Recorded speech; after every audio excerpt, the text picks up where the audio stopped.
ప్రియులారా, బాగున్నారా? దేవుని వాక్యాన్ని క్రమంగా చదువుచున్నారా? ప్రార్థించుచున్నారా? నేటి ధ్యాన వాక్యము సామెతల గ్రంథం 10వ అధ్యాయము 24వ వచనం. నీతిమంతులు ఆశించున్నది వారికి దొరుకును. దేవుని వాగ్దానము ఈ మాట. ప్రభు అంటున్నాడు, నీతిమంతులు ఆశించినది వారికి దొరుకును. నీతిమంతులైన వారి పట్ల దేవునికున్న ప్రేమ ఎంత గొప్పది! ఎవరు నీతిమంతులు?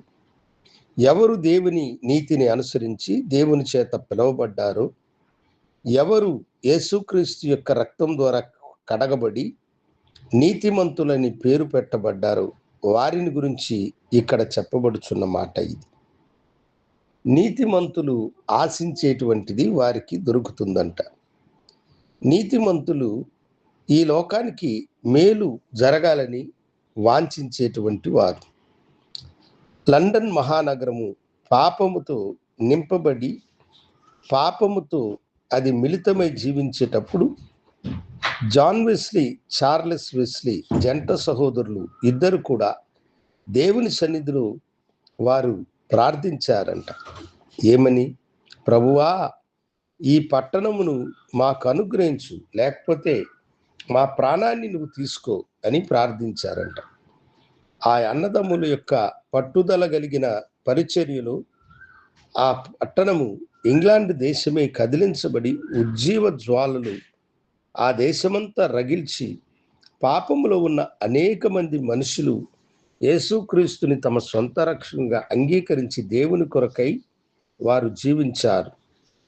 వారు స్థాపించబడిన సంఘమే మెథడిస్ట్ సంఘం. అవును దేవుని బిడ్డలారా, నీతిమంతులైనటువంటి మనుషులు ఈ లోకము యొక్క క్షేమాన్ని కోరుకునేవారు. మానవులు తమ పాపమును విడిచి దేవుని వైపు మరలాలన్నటువంటి వాంఛ కలిగినటువంటి వారుగా మనం ఉండాలి. ఈ లోకానికి క్షేమాభివృద్ధి కలగడానికి మనలను ప్రభువు ఎన్నుకున్నాడు. ఆయన పరలోకమును విడిచి ఈ భూమి మీద జన్మించడానికి కారణం ఏమిటి? నశించిన దానిని వెదకి రక్షించుటకు మనుష్య కుమారుడు ఈ లోకానికి వచ్చినాడని కదా దేవుని వాక్యము తెలియచేస్తూ ఉన్నది. అవును, ఈ లోకము సాతానుని యొక్క కబంధ హస్తాలలో చిక్కుకొని వేదన పడుతున్నది.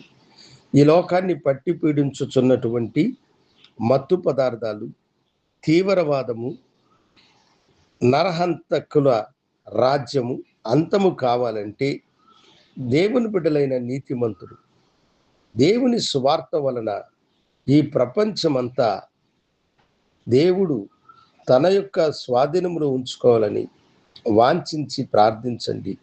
మీ ప్రార్థనకు ప్రతిఫలముగా దేవుడు అక్రమస్తులు, అన్యాయస్తుల యొక్క చేతుల నుండి ఈ దేశాన్ని కాపాడి ఆయన ఆశీర్వదించువాడు.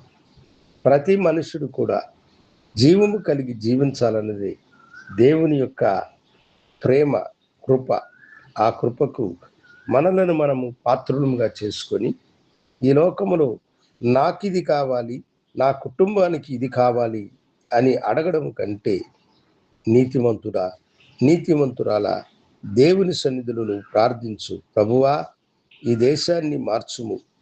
ఈ దేశంకు ఉన్నటువంటి ప్రభువా, ఈ ఆర్థిక లోటులన్నిటిని తీర్చుము.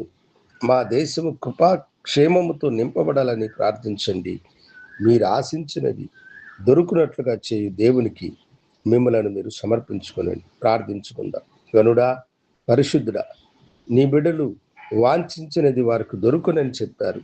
వారు అడిగేది వారికి అనుగ్రహించి ఆశీర్వదించమని యేసు నామమున అడిగి వేడుకొనుచున్నాను తండ్రి. ఆమేన్. శుభోదయం. ప్రభు మిమ్మలను దీవించును గాక. ఆమేన్.